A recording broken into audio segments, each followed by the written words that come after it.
మహబూబాబాద్ జిల్లా మరిపేడ మండలం లక్ష్మతాండాకు చెందిన బాధిత బాలిక కుటుంబాన్ని రాష్ట్ర పంచాయతీ రాజ్ గ్రామీణాభివృద్ధి మహిళా శిశు సంక్షేమ శాఖ మంత్రి డాక్టర్ ధనసరి అనసూయ సీతక్క పరామర్శించారు. జరిగిన సంఘటనపై వివరాలు అధికారులను అడిగి తెలుసుకున్నారు. బాలిక కుటుంబానికి ప్రభుత్వ పరంగా అండగా ఉంటామని హామీ ఇచ్చారు. రాష్ట్రంలో ఎలాంటి అవాంఛనీయ సంఘటనలు జరగకుండా ప్రభుత్వం చర్యలు తీసుకుంటుందని అన్నారు. రాష్ట్రంలో గంజా మత్తు మాఫియాలను ఉక్కుపాదంతో అణిచివేస్తామని మంత్రి సీతక్క తెలియజేశారు.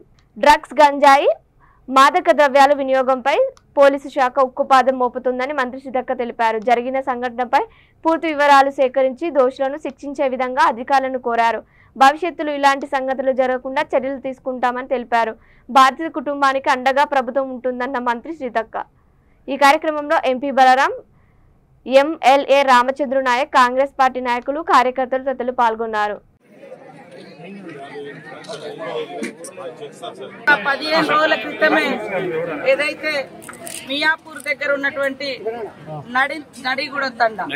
నడిగడ్డ తండాకెళ్ళి అక్కడ కూలి పని కోసం వెళ్ళడం జరిగినటువంటి కుటుంబం నుంచి అమ్మాయి బయటికి చాక్లెట్లకని వెళ్తే మరి అదృశ్యమై 8 రోజుల తర్వాత శవమై తేలినటువంటి ఘటన చాలా బాధాకరమైనటువంటి సంఘటన.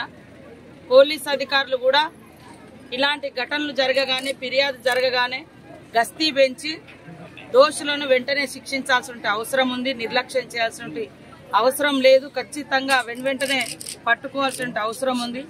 అంటే ఈ రోజు వరకు కూడా అసలు క్లూస్ అనేది దొరకట్లేవు అనేది అక్కడ స్థానికంగా మరి రంగారెడ్డి జిల్లా పరిధిలో ఉన్నటువంటి పోలీస్ అధికారులు చెప్తా ఉన్నారు. ఇది నిర్లక్ష్యం, ఇట్లా నిర్లక్ష్యం ఎట్టి పరిస్థితిలో ఉండకూడదు. మరి ఒక ఎస్టీ బాలిక గతంలో కూడా ఈ ప్రాంతంలో మేము 2-3 ఘటనలకు కూడా రావడం జరిగింది. మైనర్ బాలికలు కానీ, మహిళల మీద గత కొన్ని సంవత్సరాల క్రితం కానీ ఇక్కడ గుట్టలలో కూడా అమ్మాయిని రేప్ చేసి చంపేసినటువంటి పరిస్థితి కూడా మనం చూసినాము.